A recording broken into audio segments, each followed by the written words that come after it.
쇼! 달슨의 라이브! 리버풀이 좀 어려운 상황입니다. 리버풀이 골이 안 터지면서 좀 많이 흔들리고 있는데, 리버풀의 이 공격력의 문제가 좀 단순히 스트라이커들만의 문제일까요? 뭐 워낙 이 정도로 골이 안 터지게 되면 공격진의 문제를 지적할 수는 있겠지만, 전술적으로 좀 분석을 해보면 진짜 문제는 본질적으로는 풀백의 문제가 아닐까 좀 싶습니다. 뭐 공격진은 공격진이지만 리버풀이 좀 많이 어려운 상황입니다. 지금 최근에 프리미어리그 4경기에서 승리가 없습니다. 3무 1패.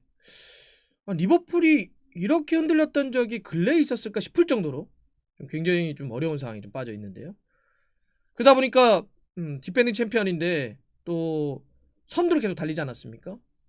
최근 3무 1패 4경기 동안 승리가 없다 보니까 프리미어리그에서 순위가 4위로 내려왔습니다. 물론 1위 맨유와 승점 차는 여전히 3점 차긴 하지만 맨시티, 레스터시티 이런 데 순위를 좀 추월당했기 때문에 리버풀도 좀 순위를 좀 끌어올려야 하는 그런 좀 어려운 상황이라고 볼 수 있습니다. 근데 이렇게 최근 프리미어리그 4경기에서 승리가 없는 동안 3무 1패를 하는 동안 진짜 눈에 띄는 심각한 문제는 뭐냐면 득점력이죠. 최근 4경기에서 넣은 골이 한 골밖에 안 되지 않습니다. 리버풀이. 마네가 넣은 골이 유일하고요. 나머지 선수들은 뭐 골을 하나도 못 넣었어요. 웨스트브롬 경기 1대1 무승부. 그게 마지막이었죠. 마네가 골 넣었고. 그 다음에 뉴캐슬 경기 0대0 무승부. 사우스햄튼 경기 0대1 패. 또 직전에 지난 새벽에 맨유와의 경기 0대0 무승부. 근데 여기서 더 눈에 띄고 와 진짜 리버풀이 이 정도의 어떤 공격 쪽에 좀 문제가 있어? 라고 하는 건 뭐냐면 어떤 데이터냐면 1.6%라고 하는 건데 이런 겁니다. 이 4경기 동안 리버풀이 때렸던 전체 슈팅이 62번이에요. 4경기에서. 그런데 골은 1골. 우리가 전체 슈팅 대비 득점 퍼센테이지를 낸 걸 뭐라고 하죠? 득점 전환율이라고 합니다. 슈팅 때렸을 때 몇 골이나 골로 들어갔냐? 득점 전환율이 1.6%입니다. 그러니까 이거를 그냥 우리가 쉽게 이야기를 해보면 리버풀이 슈팅 100개 정도 때리면 2개 같이 안 들어간다는 겁니다. 최근의 폼만 보자면 심각하죠. 슈팅 정확도도 좀 문제예요. 슈팅 정확도라고 한다면 전체 슈팅에서 유효팅이 얼마나 비율을 좀 차지하느냐 이걸 얘기를 하는데 총 최근 4번의 프리미어리그에서 62번 슈팅을 했다고 그랬는데 그중에 유효팅이 10번밖에 되지 않습니다. 그러면 슈팅 정확도가 16.1%예요. 이것도 너무 떨어집니다. 이 정도면 안 되죠. 네. 이 정도로 슈팅 정확도와 득점 전환율이 지금 다 떨어져 있죠. 제가 옵타 자료를 하나 지금 띄워드릴 텐데 최근 4경기에서 리버풀이 때렸던 전체 슈팅 그리고 어느 포지션에 골이 들어갔고 어디서 골이 안 들어갔는지를 쭉 그래픽으로 좀 한 옵타 자료인데 원래 이 정도의 위치에서 이 정도의 기회를 잡았으면 원래 기대 득점 우리가 XG 값이라고 하잖아요. 최소 못 넣어도 그래도 한 평균값으로 한 5.7골 정도 넣었어야 돼요. 근데 사실 리버풀이 어떤 파괴력이나 공격력, 개겐 프레싱으로 대표되는 걸 보면 더 넣어야죠. 그런데 기대값인 5.7골보다도 한참 떨어지는 한 골밖에 못 넣었다는 거죠. 진짜 심각한 상태입니다. 예. 지금 이러면 프리미어리그 최근 3경기에서 득점이 없는 건데 리버풀이 프리미어리그에서 3경기 연속 득점을 기록하지 못한 건 무려 16년 만입니다. 2005년 3월 이후에 처음이라고 하니까 그러니까 기억이 잘 안 나죠. 아니 이렇게 리버풀이 골을 못 넣은 적이 있나 이렇게 싶을 정도니까 16년 만이고요. 디펜딩 챔피언이 프리미어리그 3경기 연속 무득점을 기록한 것도 이 1992년 출범한 프리미어리그 역사가 모두 합쳐서 통틀어서 놓고 보더라도 이번에 3번째일 정도로 이게 흔치 않은 거예요. 98-99 시즌에 아스날이 한 번 있었고요. 2016-17 시즌에 레스터가 한 번 있었는데 이렇게 해서 총 이번까지 3번째. 지난 시즌 우승팀이 그 다음 시즌 3경기 연속 무득점? 이것도 흔치 않은 일입니다. 사실 맨유 경기만 놓고 보더라도 그것 어려운 경기였죠. 리버풀의 골키퍼 알리송이 정말 기가 막힌 그 세이브 하지 않았다고 한다면 질 뻔했던 경기입니다. 이 맨유와 리버풀의 경기의 슈팅을 놓고 보면 사실 리버풀이 슈팅을 더 많이 때렸어요. 17개, 맨유가 8개. 근데 유효 슈팅은 또 달라져요. 리버풀은 17개의 슈팅 전체 슈팅 중에 3개만을 유효 슈팅으로 연결했고요. 맨유는 8개 중에 절반인 4개의 슈팅을 유효 슈팅으로 연결했습니다. 그러니까 아까 얘기했던 슈팅 정확도가 얼마나 차이가 나요. 그러니까 확실히 최근에 리버풀은 슈팅 정확도가 너무 떨어져요. 슈팅은 숫자는 있는데 그냥 너무 효과적이지 못한 슈팅들이 많이 있다는 거죠. 진짜 이거 알리송의 선방 아니야. 알리송이 4개나 다 막아냈어요. 맨유가 때렸던 유효 슈팅을. 그거 아니었으면 정말 질 뻔했던 경기입니다. 그럼 이제 왜 이러냐? 왜 이렇게 리버풀이 최근에 골을 못 넣고 있느냐? 이게 중요하잖아요. 그걸 좀 분석해봐야 되는데 왜 그러냐? 일단 지금 부상자가 많은 상태에서도 이번 맨유 경기만 놓고 보더라도 그래도 어렵지만 센터백 라인, 그다음에 위에 어떤 이번 경기만 놓고 보자면 티아고 알칸타라, 이렇게 가운데 미드필더와 수비 쪽은 그렇게 크게 문제가 있지는 않았어요. 알리송까지. 실제 그 센터백 지금 뭐 조 고메스, 반다이크, 마티프 이런 선수들이 못 나온 가운데 핸더슨하고 파비뉴가 나왔잖아요. 근데 이 선수들 지금 제가 옵타 기록을 하나 또 보여드리겠지만 지금 패스 확률도 이 두 선수가 91%죠. 태클, 가로채기, 걷어내기, 드리블 돌파 하나도 허용 안 하고 무실점 기록하고 뭐 전체적인 데이터가 괜찮아요. 이 정도면 사실 부상자가 이렇게 속출해 있는 상태에서 센터백 나름 뭐 선방했다.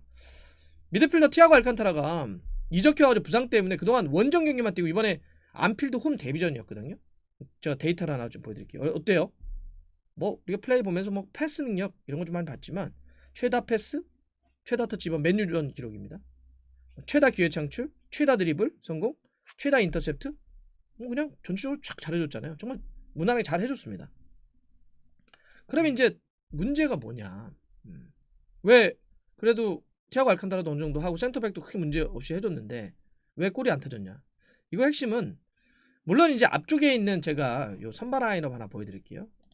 뭐 맨유와 리버풀 경기에 선발 라인업인데 마네와 피르미누, 살라, 특히 피르미누와 살라가 최근에 좀 안 터지고 있으니까 더 마네도 최근에 좀 안 터지긴 하지만 이런 선수들의 어떤 결정력, 기회가 찾아왔을 때 넣지 못하는 이런 모습들, 파괴력 이런 얘기를 할 수는 있습니다. 그런데 조금 더 이거 디테일하게 들어가자면 이 개개인 선수들의 어떤 개인 능력과 개인 폼을 떠나서 전술적으로 클럽 감독의 축구가 상대에게 좀 읽혔다라는 느낌이 좀 듭니다. 최근에 와서는. 그건 뭐냐면 클럽 감독의 축구를 상징하는 표현이 뭐냐면 이제 개겐 프레싱이죠. 개겐 프레싱이라고 한다면 경기장 전체에 있어서 상대를 향한 전면적인 압박이라고 우리가 이야기를 할 수 있죠. 어느 공간에서나 계속 숫자적인 우위를 가져가기 위해서 끊임없이 막 계속 상대를 압박하고 숫자적인 우위를 가져가려고 하는 축구입니다. 많이 뛰죠. 그리고 숫자의 우위를 확보하기 위해서 공격을 할 때는 수비수도 많이 올라가고 수비할 때는 또 전방에서부터 눌러줘서 뚫리면 밑으로 또 내려와서 압박을 전체적으로 많이 하죠.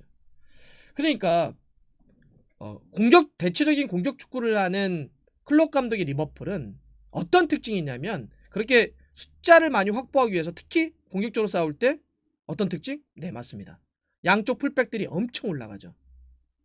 아놀드와 로버트슨이 굉장히 공격 전체성을 강하게 둡니다. 그래서 그러면 마네, 피르미누, 살라와 함께 순간적으로 5명까지 공격자원이 만들어질 때 있고 위쪽에 만약에 핸더슨이 있게 되면 핸더슨도 뛰어들어간다든지 이런 식으로 해서 지원한다든지 베이날드는 그런 역할을 할 수도 있겠고요. 이런 식으로 해서 공격의 숫자를 최대한 확보하는 게 바로 클럽 감독과 리버풀의 전술적인 특징이라고 할 수 있습니다. 그런데 이게 몇 년 이어지다 보니까 이제 상대들이 이 핵심인 풀백을 통한 그러니까 풀백이 공격을 할 때는 위로 올라와서 공격의 숫자를 수비할 땐 내려가서 수비의 숫자를 전체적으로 이렇게 숫자의 우위를 가져가 주는 걸 알기 때문에 이거를 대응을 하고 이거를 계속 상대하려고 하는 대응 정서를 짭니다. 자, 어떻게 하느냐?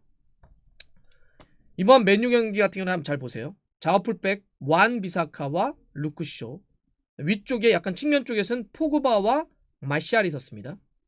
이 선수들이 어떠한 히트맵을 가져갔는지 어떤 움직임을 가져갔는지 저 풀백들을 잡기 위해서 보여드리겠습니다. 맨유의 왼쪽 백으로 나왔던 루크쇼를 보여드리겠습니다. 어떻죠 루크쇼? 네.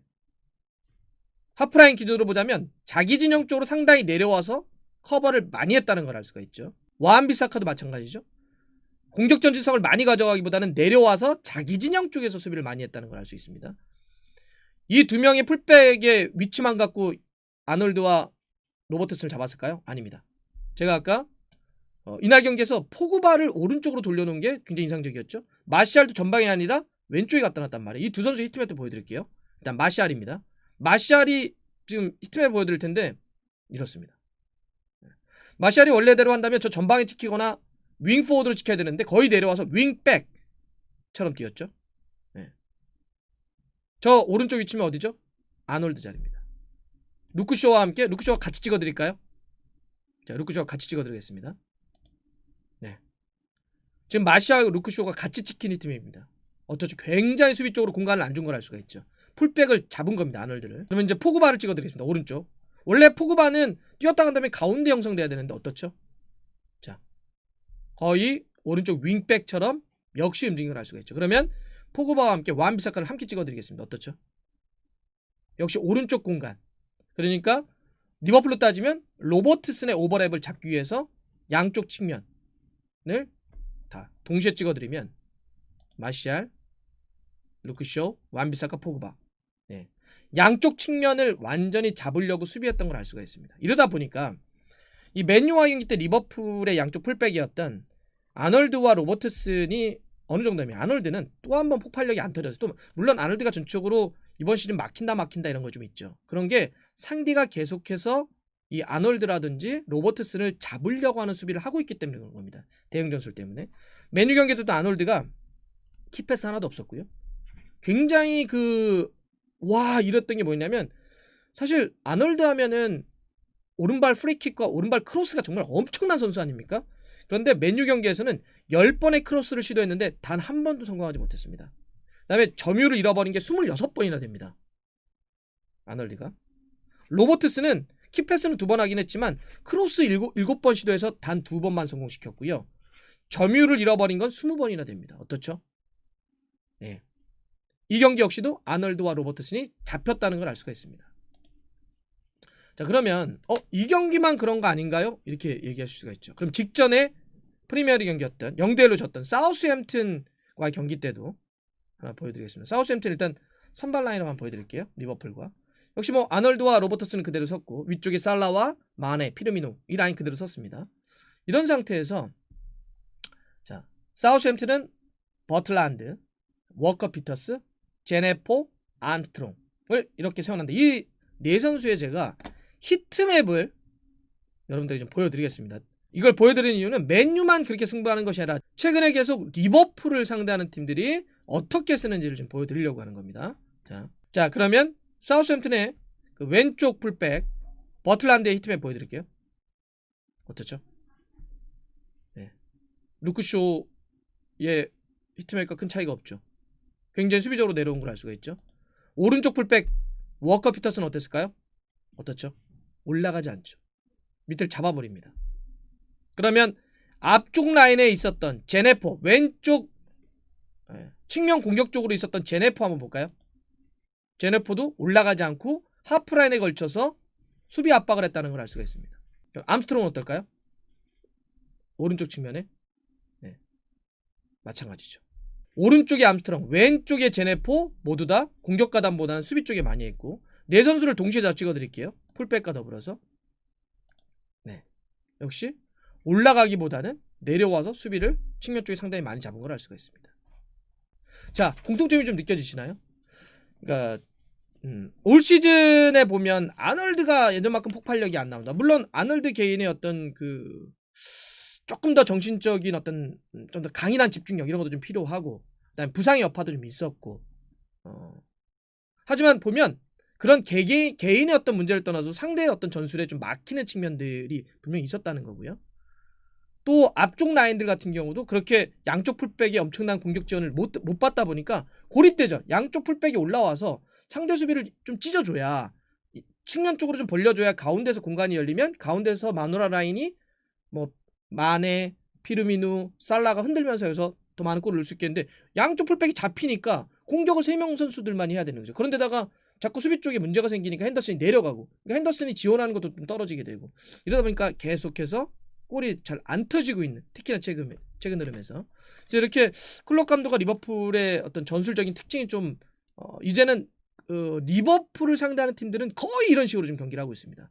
그래서 지금 리버풀은 이거를 전술적으로 뚫어내야 돼요. 단순히 지금 뭐 개인의 어떤 살라나 피르미누의 폼을 얘기하고 뭐 아놀드의 어떤 개인적인 어떤 문제를 얘기하기보다는 이런 전술적인 상대가 클럽 감독이 어떤 축구를 딱 읽고 이거에 대응하는 거에 대해서 또 다른 어떤 플랜 B, 플랜 C는 뭘 들고 나올 것이냐, 이게 좀 필요합니다. 당장은 뭐 마티프가 좀 있으면 돌아온다고, 마티프가 돌아오게 되면 핸더슨을 올려서 좀 더 흔들어 놓을 수도 있을 것 같고, 그다음에 조타가 좀 중요한 선수긴 하는데 근데 조타가 한 2월 초 정도에 돌아온다고 합니다. 조타가 돌아오게 된다면 그러면 조금 더 상대를 공격적으로 흔들어 줄 수 있으니까 그러긴 하는데 사실 좀 더 본질적으로 보자면 선수 보강이 좀 더 필요해 보입니다. 가운데 쪽에 센터백 쪽에 안정적으로 지금 부상자가 워낙 많기 때문에 만약에 있어줄 수만 있다고 한다면 상대 수비나 상대 공격이 조금은 더 좀 찢어지거나 나눠지면서 풀백들에게도 그 부담감이 좀 적어질 수가 있겠는데, 지금은 부상자가 많기 때문에 풀백들이 해야 될 일들이 너무 많아졌어요. 그런 하중이 좀 강해진 것도 좀 문제라고 볼 수 있겠는데, 자 리버풀은 바로 이 문제를 좀 해결해야 됩니다. 전술적으로 좀 읽혀있는 문제, 상대들이 똑같은 어떤 대응 전술을 좀 갖고 나오고 있는데 이걸 어떻게 뚫어낼 것이냐, 이게 진짜 리버풀의 최근의 문제고요. 본질적인 좀 뚫고 나가야 될 어떤 해법이라 좀 보입니다. 어떻게 클럽 감독이 이 문제를 해결해 나갈지 또 지켜보겠습니다.